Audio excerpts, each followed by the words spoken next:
Hello there, Force of Will players, and welcome back to another video. Today, we're going to be bringing you the third out of four for our new ruler deck building series. This week, we are going to be bringing you Athenia, if you couldn't tell by the video title. And it's going to be my take, as well as the take of some of the people I playtest with. I wanted to kind of look for extra thoughts on this one, because Athenia felt a little bit difficult to build in relation to something like Zeus or Typhon as well. So getting right on into it. So this is going to be our Athenia deck list, or at least my version of it. There are definitely things that you can change. Like this isn't like set in stone. As you can see, I love three ofs. I'm a Yu-Gi-Oh player at heart. But so the biggest thing with Athenia, at least from my version that I've made after with again some help of the people that I normally playtest with and watch, is you focus a lot less on her force resonance, like flipping back and forth. So you're not really super concerned with being on one side or the other. The main one you want to be on is have her flipped. You want to be on rebirth. And so it doesn't matter if your opponent kills your stuff or anything like that. You just A, go back to death, and B, you want to be on rebirth anyway. There's very few instances where you would rather be on force resonance death over force resonance rebirth. So Tree of Decay would be one of them. Just getting a free Tree of Decay out into play. Your opponent discards a card and you can remove X cards in your grave from the game. Your opponent loses X hundred life. Kind of our win con for the most part. Not really, there's very few, as you can kind of see, like win cons, I guess you can say. I'll go over what they are. The best part about Athenia is she has a very resilient, self-contained infinite. So, like, the infinite itself is almost always there. The weakest requirement of it is you have to be on rebirth in order to apply it. And there are a couple different ways that you can do it. So we'll go over each one of those as well when we get to them. But so Tree of Growth, draw a card, Force Resonance, Rebirth. You can play it for free if you don't control another one. And then whenever a J Resonator comes into play, it gets 2+1/+1 counters. Good overall in the grand scheme of things. Very good with Oborozuki, who is down there, who functions as kind of a board control tool for the deck, as well as a like ramp / value tool for the deck in addition. Attendant of Asmodeus, removing the top 5 cards of your deck from the game and then recovering 3 magic stones. That part's decent for Athenia. The fact that you can also just order it if you need to. The other main function is the pay green, discard your opponent banishes an addition. So it gets rid of stuff like Mount Othrys that has Eternal, Mount Olympus for Zeus, which also has Eternal and Barrier, because this doesn't target and it doesn't destroy. So Attendant is very good into those decks specifically. Just any deck where an addition has Eternal, Attendant's very good. However, you also get the ramp effect of Attendant, and you want cards in your grave or RFG'd, so Attendant kind of functions there as well, where you don't mind to hard cast him or use him for the addition destruction. So it's quite good in Athenia. I'll talk about Athenia enters the Game of Gods in a minute. Athenia enters the Game of Gods is part of the self-contained infinite.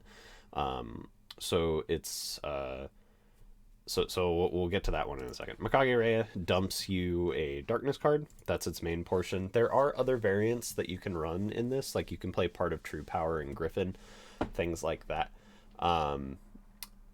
in order to kind of facilitate more like a Rezard type loop deal. That is also a thing you can do. However, we're just opting to not do that in this list. 2 Lorite. I only really wanted the 2 because you can also see we have the Feathsings here. I mean, going into it, Feasting, you're playing 5 editions, 2 of which you get to play for free at least once per game. You can also add Flourishing Bonefield, which is just another free edition that you can typically play.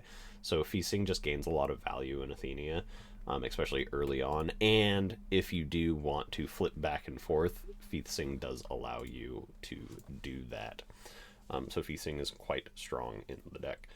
Death Scythe, this is part of one of the infinites. The other thing with it is it allows you to send a bunch of cards from your from your grave just to your RFG if you want Tree of Life or other effects like that. So it also functions in the kind of cyclical nature of the deck to move things back and forth between the grave and RFG. Origin, you've seen this in like all my other deck lists. Origin Drywing, just very good. Fair's spell, it's protection, so in the event that we want to keep something on Force Resonance Rebirth, we're trying to combo or do anything like that, we need some stuff in order to protect it. So we have Lorites, Feastings, and Fair's spells for 8 total counters for that. Obrozuki, she's a new card. She's kind of Athenia's, like, she's very good for Athenia. She's like a win con and an engine card all in the same card. So when she enters, you look at the top 3 of your deck. You get to pick one, add it to your hand. One goes to RFG and one goes to grave. And then Obo will get +X, where X is the number of cards in your grave and RFG. So she'll always come into play with 2 +1/+1 counters.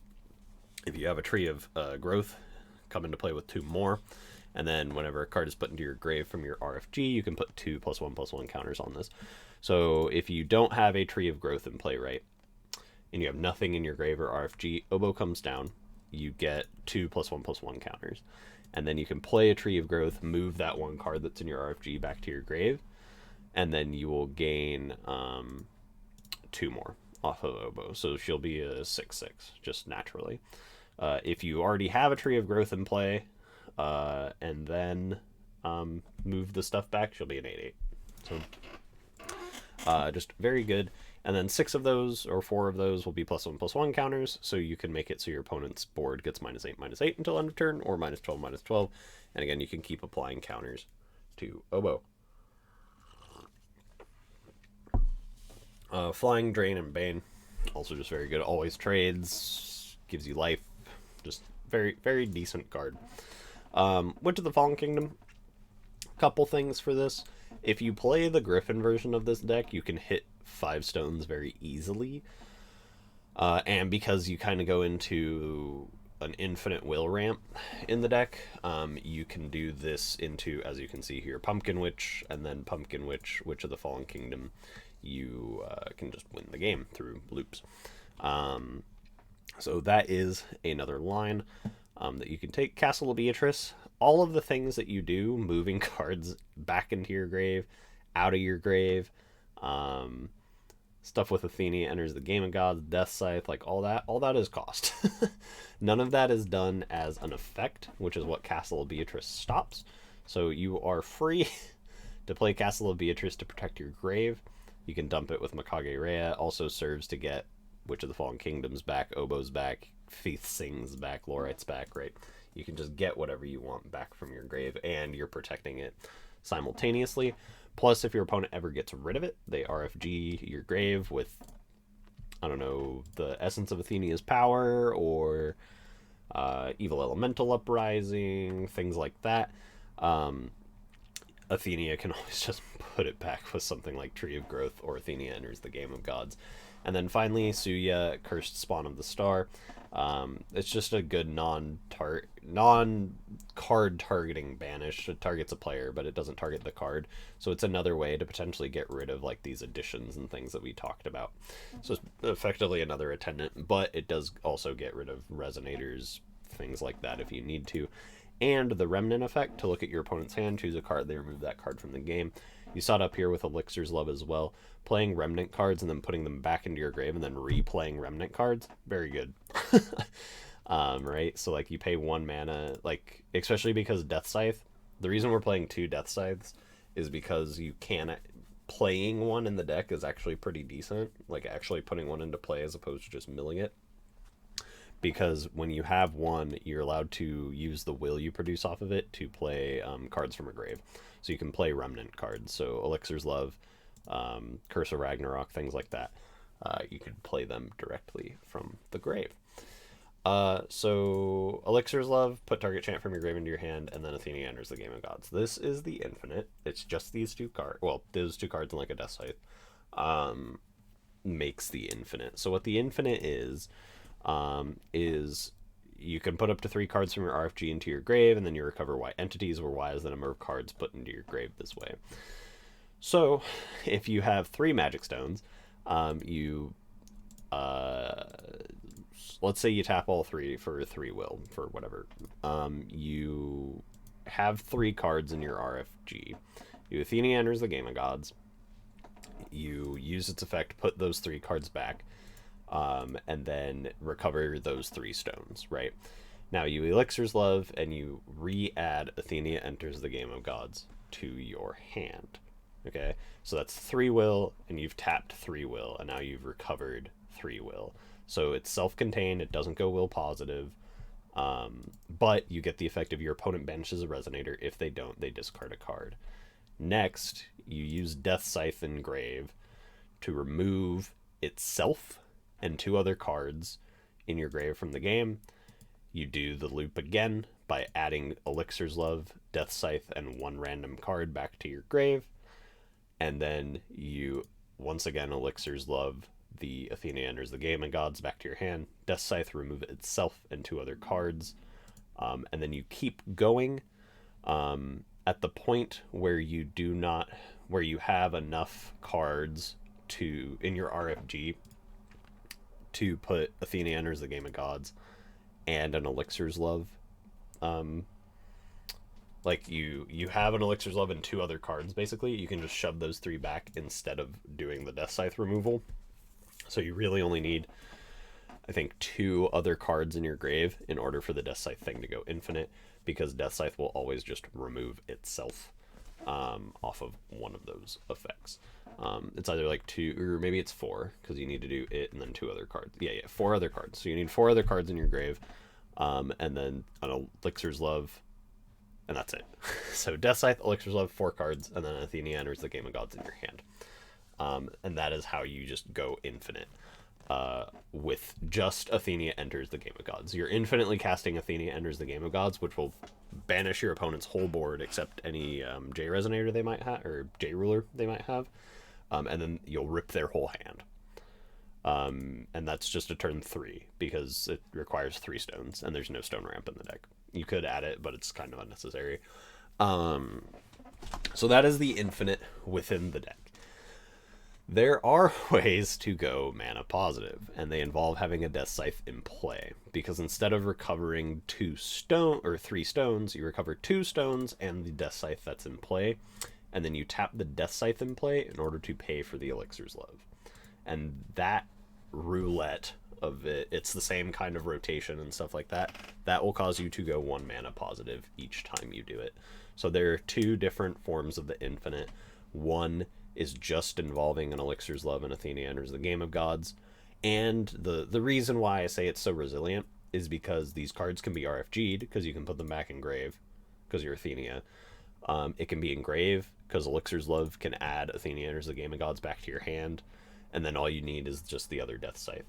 So the only real way for your opponent to deal with that infinite is to either horn your grave, so it all gets shuffled back, at which point, if you do have the Death Scythe, you can just remove everything, and then you could Tree of Growth all of it back, and then just try and do it again. That is an option. So there's that. The only other way is to make sure you're not on Force Resonance Rebirth, which is killing your J Ruler, which is pretty easy to do in the grand scheme of things. Again, you don't have a lot of protection. You have Fair Spells, Lorites, and 3 Feast Sinks. So there isn't a whole bunch, but it is there. So that is the infinite board / hand loop that Athenia is probably the best at. There are other ones. You can do one with Death and Rebirth, but I believe it requires 6 stones, which is more than 3. But